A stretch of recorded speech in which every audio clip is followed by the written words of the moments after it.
My neighbor has been mowing his lawn for 12 hours straight. It started at 4:43 a.m. The noise jolted me awake. It sounded like there was a giant truck revving its engine right there in our bedroom. Exhaust fumes came through my open window.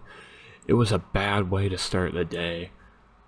"What is this?" moaned my wife.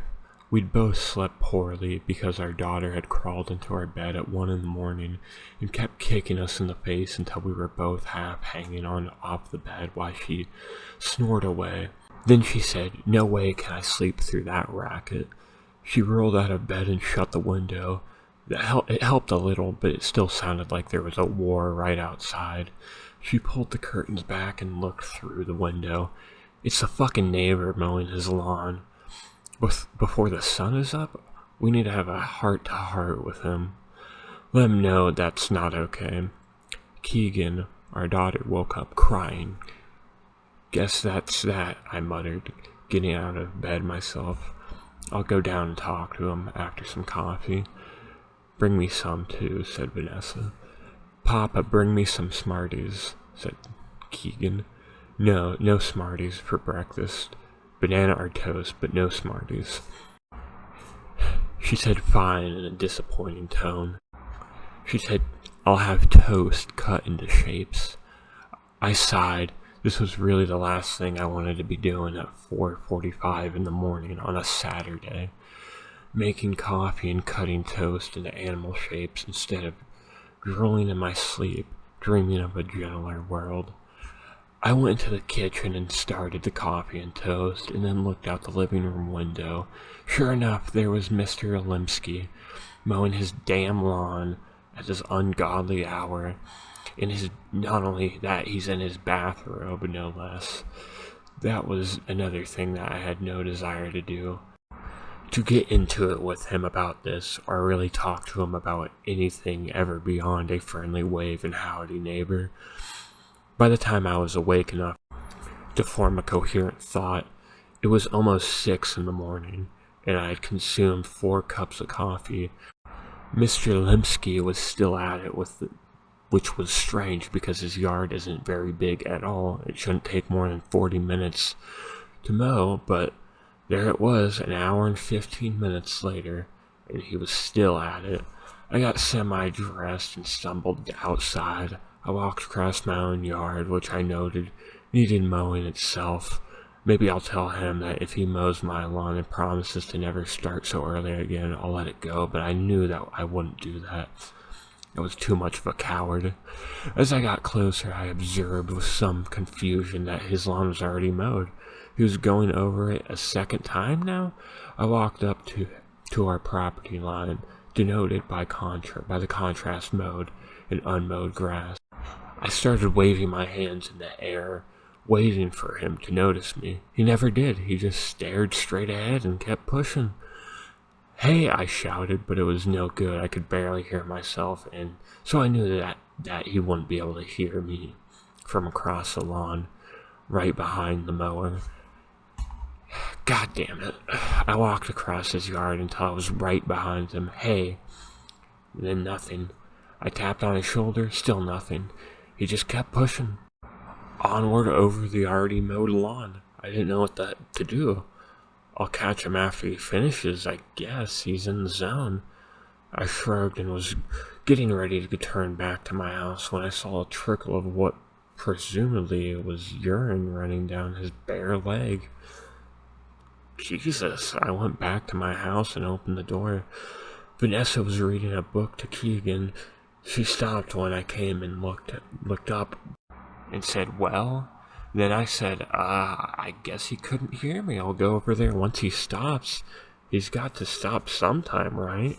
And, well, I'm a little worried about him, honestly.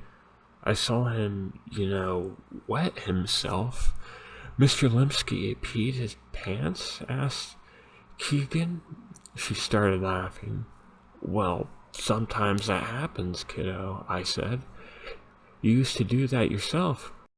"We do that a lot when we're kids, and then we don't do it for a while, and then when we get older, sometimes we do it again." That gave her something to think about anyway. Huh? Said Vanessa. There's more, I said. He's already done with the lawn. He's just going over it a second time. Maybe he missed a few spots? Nope, I retorted. It's perfect. Not a blade of grass higher than any other blade. Said Vanessa. That is strange. Do you think he's okay? Should we call somebody? I shrugged. Who are we going to call? The police? Tell him that our retired neighbor is mowing his lawn twice while pissing himself? What will they say to that? By 8 a.m., I was done cooking the bacon, and our neighbor was still at it, mowing his lawn for what must have been the 15th time. I tried not to think about it, but it was hard. After breakfast, we should go somewhere, I said. It's a beautiful day. No sense trying to stay cooped up here all day. Why does Mr. Limpsky keep mowing his lawn? Asked Keegan. I don't know, kiddo, I muttered. I don't know. You want to go to the playground or something? Yeah, she said. I'm going to stay here and try to go back to sleep, if that's okay, said Vess. Oh, of course, I said. I felt like going back upstairs to sleep myself, even after all that coffee, but the desire to get far away from that sound of the mower outweighed my tiredness by a lot. We ate, then Kelly and I headed to the playground. At 9, I got a text from Vess. Can't sleep, he's still mowing. 9:30, another text. I'm really starting to get worried. This isn't normal. At 10, another text came. I went over there and tried to talk to him, but it's like he's in a trance or something. Please come home. I sighed, but complied. I rounded up the kid and drove home. I felt a deep sense of unease that grew more intense the closer I got home. You're afraid of an old man mowing the lawn? I chided to myself. It didn't work, because my instinctive answer was, fuck yes.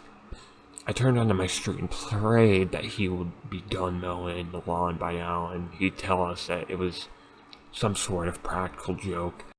But soon enough, I saw that wasn't going to happen. As I pulled into my driveway, I saw that he was still out there. I thought I saw a streak of brown running down his leg, but it was hard to tell for sure because he was going around under the shade of his ancient apple tree. I walked inside, and Vanessa was sitting at the kitchen table, and with bags under her eyes and a glass of wine in front of her. Please make it stop, she said. I don't know how to do that, I said suddenly, feeling very tired and in need of a drink myself. Call the fucking police, she said. Why don't you? I asked. Fine, she said. It's just that I do everything else around here, so I thought maybe you could help this one time. I held my tongue. I did plenty around here, but I knew that now wasn't the time to point that out. Okay, I said, I'll call the police. How has he not run out of gas by now, anyway? I've been watching him, said Vess. He's got a can of gas in his driveway. Sometimes he grabs it when he passes and gasses up, while still pushing the mower. It's crazy. Please call the fucking police.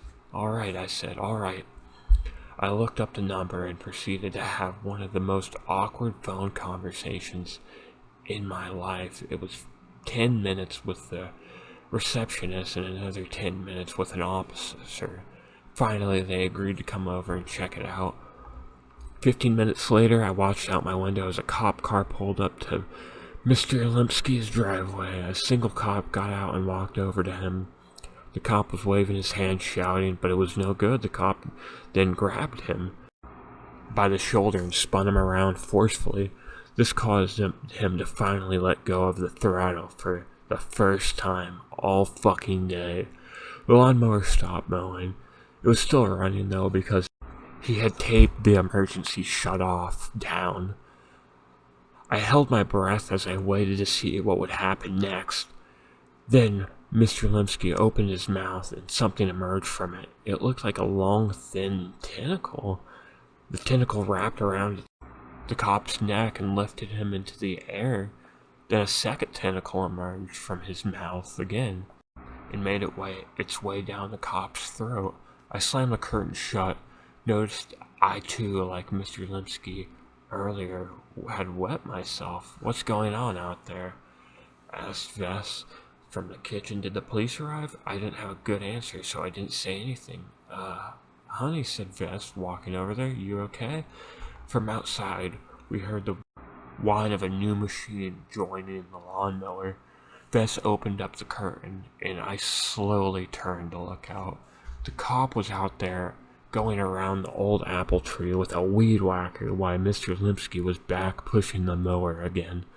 It's 5 p.m. Besides Mr. Limpsky, there are now 4 cops in his yard doing various tasks. One is still at it with the weed whacker, another has been going at the shrubs and with a pair of clippers for hours. But the one who concerns me the most is the one who's going around spraying the ground with a bottle full of neon blue liquid that Mr. Limpsky at one point puked out of his fucking mouth. I am personally petitioning the family to go pack up the car and start driving to Florida where Vess's mother lives. I have no fucking clue what is going on, but it doesn't look good.